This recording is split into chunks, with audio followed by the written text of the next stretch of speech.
Calculate करेंगे electron count of पॉलीहाइड्रोन। पॉलीहाइड्रोन कहते हैं जो ऐसे कंपाउंड जिनके साथ बहुत सारे हाइड्रोजन लगे हों, तो उनको आप पॉलीहाइड्रोन कंपाउंड कहते हैं। सबसे पहले अगर मीथेन की बात करें तो एक पॉलीहाइड्रोन कंपाउंड है, इसके साथ जो है वो 4 हाइड्रोजन लगे हुए हैं। PH3 की बात करें, बोरोन के साथ 3 हाइड्रोजन लगे हुए हैं, ये भी पॉलीहाइड्रोन कंपाउंड है। तो इसके इलेक्ट्रॉन्स किस तरह से आप निकालेंगे? कार्बन 1 और कार्बन के जो लास्ट शेल में इलेक्ट्रॉन्स होते हैं वो होते हैं 4। कार्बन का एटॉमिक नंबर 6 होता है। पहले शेल में 2 इलेक्ट्रॉन्स, दूसरे शेल में 4 इलेक्ट्रॉन्स होते हैं। ये जो लास्ट शेल के जो इलेक्ट्रॉन्स हैं इसको आपने इस काउंट में यूज़ करना है। सिंपल है, 4 को मल्टीप्लाई करवा देंगे 1 से, तो ये 4 इलेक्ट्रॉन्स आ गए। ये जो लास्ट शेल के 4 इलेक्ट्रॉन्स आए हैं, सिमिलरली हम हाइड्रोजन के साथ भी यही काम करेंगे। हाइड्रोजन के लास्ट शेल में कितने इलेक्ट्रॉन्स होते हैं? तो हाइड्रोजन के लास्ट शेल में 1 इलेक्ट्रॉन होता है। तो अगर 1 इलेक्ट्रॉन होता है तो यहाँ पे कितने हाइड्रोजन्स हैं? तो यहाँ पे हमारे पास 4 हाइड्रोजन्स हैं। चारों हाइड्रोजन्स को 1 से मल्टीप्लाई करवाएंगे तो आपके पास आंसर आएगा 4। इस 4 को, जो हाइड्रोजन के इलेक्ट्रॉन्स आए हैं और ये जो कार्बन के इलेक्ट्रॉन्स आए हैं, इन दोनों को हम यहाँ पे ऐड करा देंगे। टोटल इलेक्ट्रॉन्स आपके पास कितने आ गए? 8 इलेक्ट्रॉन्स आ गए। सिमिलरली BH3 की बात करें तो BH3 के लास्ट, बोरॉन के लास्ट शेल में 3 इलेक्ट्रॉन्स होते हैं। बोरॉन का एटॉमिक नंबर होता है 5 और पहले शेल में 2 इलेक्ट्रॉन्स होते हैं, लास्ट शेल में 3 इलेक्ट्रॉन्स होते हैं। तो ये जो 3 इलेक्ट्रॉन्स हैं, इन तीनों को आप क्या करेंगे? यूज़ करेंगे अपनी कैलकुलेशन में। 3 को मल्टीप्लाई करवाएंगे 1 से, क्योंकि बोरॉन आपके पास जस्ट 1 है, तो 3 1 ज़ा 3, और यहाँ पे हाइड्रोजन 3 है तो 3 1 ज़ा 3, और 3 + 3 करवाएंगे तो आपके पास टोटल इलेक्ट्रॉन्स कितने आ जाएंगे? 6 आ जाएंगे। एक और बड़ी इंपॉर्टेंट चीज़ है कि हमारे पास जितने इलेक्ट्रॉन्स होते हैं लास्ट शेल में अगर 1 इलेक्ट्रॉन है तो 1 ऑर्बिटल इन्वॉल्व होगा। लास्ट शेल में अगर 10 इलेक्ट्रॉन्स हैं तो 10 ऑर्बिटल इन्वॉल्व होंगे। जितने number of electrons last shell में होते हैं, जो इलेक्ट्रॉन्स आते हैं, इलेक्ट्रॉन काउंट जो होता है वही आपके पास नंबर ऑफ़ ऑर्बिट्स होते हैं। यहाँ पे अगर 8 आपके पास नंबर ऑफ़ इलेक्ट्रॉन्स आए हैं, 8 ही आपके पास ऑर्बिटल्स हैं। यहाँ पे अगर 4,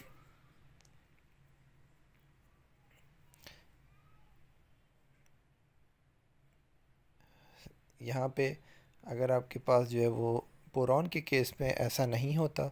बोरॉन का केस हम थोड़ा सा डिफरेंट होता है, उसको ज़रा देखेंगे कि उसके अंदर कितने ऑर्बिटल्स होंगे? 7 ऑर्बिटल्स होंगे। क्यों, ऐसा क्यों है?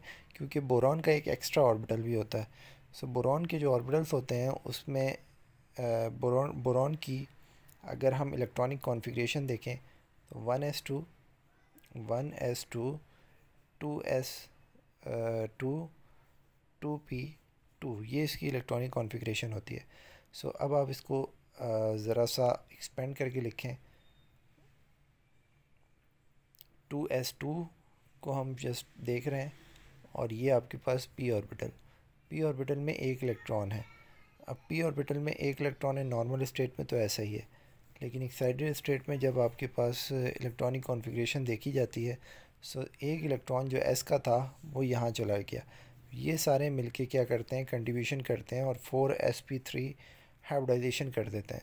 तो 4sp3 हाइब्रिडाइजेशन जब होती है तो बोरॉन का जो है स्ट्रक्चर बनता है वो कुछ इस तरह का बनता है। इस तरह के आपके पास लूप्स आते हैं। ये एक लूप ऐसा होता है इसके अंदर जो हम डॉटेड से बनाएंगे। ये एक लूप है, ये वाला लूप, जिसके अंदर 0 इलेक्ट्रॉन है। यहाँ 1 इलेक्ट्रॉन है, यहाँ पे भी 1 इलेक्ट्रॉन है, यहाँ पे भी 1 इलेक्ट्रॉन है, बट इसके अंदर 0 इलेक्ट्रॉन है। तो इसके पास जो है बोरॉन के ऑर्बिटल्स कितने? 1 ज़्यादा है। तो बी के पास 3 इलेक्ट्रॉन्स हैं, बट 1 ऑर्बिटल एक्स्ट्रा है जो खाली है। तो इस वजह से आपके पास ऑर्बिटल बोरॉन के कितने हो गए? 4 हो गए। और हाइड्रोजन के ऑर्बिटल कितने होते हैं? एक हाइड्रोजन का 1 s ऑर्बिटल होता है, 3 हाइड्रोजन के 3 s ऑर्बिटल्स होंगे। हाइड्रोजन के 3, तो टोटल मिला के आपके पास ऑर्बिटल्स कितने हो गए? BH3 के 7 हो गए। अब आ जाते हैं C2H6 पर। C2H6 के इलेक्ट्रॉन कैलकुलेट करें। 4 मल्टीप्लाई बाई 2, कार्बन का 4 मल्टीप्लाई करवा दिया 2 से, उसके बाद आपने जो है वो 1 मल्टीप्लाई बाई 6 मल्टीप्लाई बाई 1 यानी कि हाइड्रोजन का, तो ये आ गया आपके पास 6 इलेक्ट्रॉन और 8 इलेक्ट्रॉन, 6 और 8 प्लस इज इक्वल्स टू 14 होते हैं। तो ऑर्बिटल कार्बन के 4 ही शामिल होंगे, लास्ट शेल में 4 इलेक्ट्रॉन्स होते हैं। तो 2 कार्बन्स के 8 ऑर्बिटल्स होंगे, 6 हाइड्रोजन्स के 6 ऑर्बिटल्स होंगे, टोटल आपके पास जो ऑर्बिटल्स बनेंगे वो 14 बनेंगे। B2H6 को देखते हैं। तो B2H6 के पास आपके पास 2 मल्टीप्लाई बाय 3 6 आता है, 6 मल्टीप्लाई बाय 1 6 आता है, 6 को 6 में ऐड करेंगे तो ये आपके पास टोटल इलेक्ट्रॉन्स कितने आ गए, 12 आ गए। नाउ एक बी के पास कितने ऑर्बिटल्स होते हैं लास्ट शेल में, 4 ऑर्बिटल्स होते हैं। 2 बी इसके पास कितने ऑर्बिटल्स होंगे लास्ट शेल में, कितने ऑर्बिटल्स इन्वॉल्व होंगे बॉन्डिंग में, 8 ऑर्बिटल्स इन्वॉल्व होंगे। और कार्बन के हमारे पास 6 ही होंगे, तो 8 प्लस 6 इक्वल्स टू 14 ऑर्बिटल्स आ जाएंगे इसमें। अब हमारे पास कुछ असाइनमेंट प्रॉब्लम्स हैं, यहाँ पे कुछ चीज़ें लिखी हुई हैं, इनको ज़रा पढ़ लें। Number of electrons is equals to the orbitals in the hydrocarbons. Hydrocarbons में क्या होता है कि नंबर ऑफ इलेक्ट्रॉन्स जो है बराबर होते हैं नंबर ऑफ ऑर्बिटल्स के। Hydrocarbons are analogy of the hydroborons are the analogy of the hydrocarbon. The deficiency of electron is clearly by considering above example. This difference is electrons and orbital in the equal to the number of borons in the polyhedron. The deficiency is fulfilled by 3 corners bond formation in hydroboron polyhedron. 3 corners bond जो है वो आपके पास बनता है, और ये 3 corners bond किस तरह का है, किसको कहते हैं, ये इस बनाना बॉन्ड को कहते हैं, जो बनाना बॉन्ड आपके पास बोरॉन के अंदर बनता है। ये बनाना बॉन्ड हम डिस्कस कर चुके हैं, और ये जो खाली ऑर्बिटल होता है उसकी वजह से बनता है। हमने देखना है कि आपको इलेक्ट्रॉन अगर कैलकुलेट करने हैं तो वो किस तरह कैलकुलेट करेंगे बोरॉन के केस में।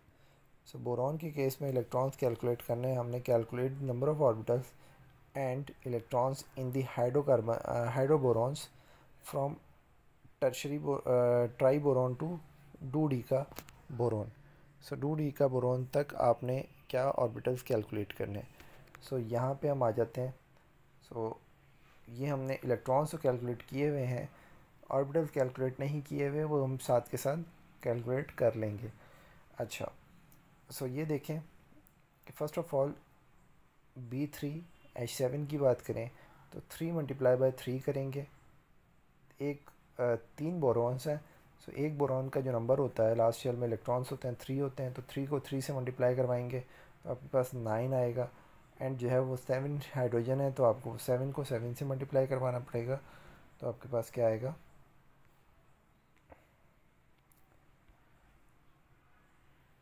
9 + 7 16 आता है। अच्छा, इसी चीज़ के हम अगर ऑर्बिटल फाइंड करें तो ऑर्बिटल कैसे फाइंड करेंगे। ऑर्बिटल के लिए आप 4 मल्टीप्लाई बाय 3 करेंगे, क्योंकि एक बोरॉन के पास कितने ऑर्बिटल्स हैं, 4 ऑर्बिटल्स हैं। 4 मल्टीप्लाई बाय 3 करेंगे, उसमें प्लस कर देंगे 7 को, 4 3 तो 12 होता है, 12 + 7 हमारे पास क्या होता है, 19 होता है। सो ऑर्बिटल्स कितने इन्वॉल्व होंगे, फर्स्ट वाले के B3H7 के अंदर 19 होंगे।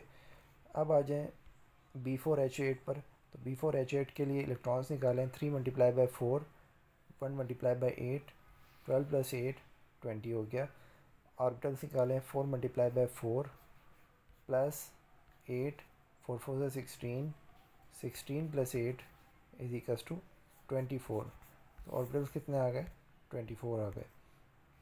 B5H9 की बात करें, सो 5 मल्टीप्लाई बाय 3, 1 मल्टीप्लाई बाय 9, 15 9 24 आपके पास इलेक्ट्रॉन्स आ गए। ऑर्बिटल निकालें, 4 मल्टीप्लाई बाय 5, 4 5 से 20, 20 + 9 29 आपके पास ऑर्बिटल्स आ गए।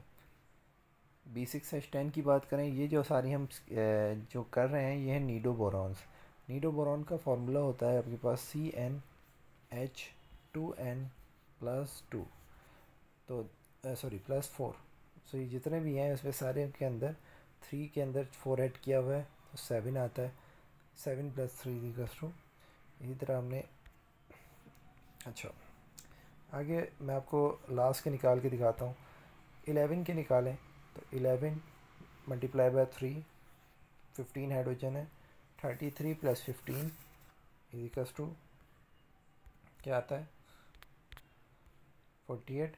तो 48 लिखा हुआ है, तो यहाँ पे आप वो निकालें, इसके multiply by 11 plus 15। So 44 plus 15 कितना आता है? 49, 59 आ जाएगा। ठीक है, सो इस तरीके से 59 ऑर्बिटल्स आ गए इसके। 59 ऑर्बिटल्स आ गई, हमने ऑर्बिटल्स निकाले हैं 4 मल्टीप्लाई बाई 11। अच्छा, इसी तरीके से हमारे पास एक और सीरीज़ है आर्केनो बोरॉन की, CnH2n+6 की। तो इसमें जो है सबसे पहला मेंबर होता है C3H9।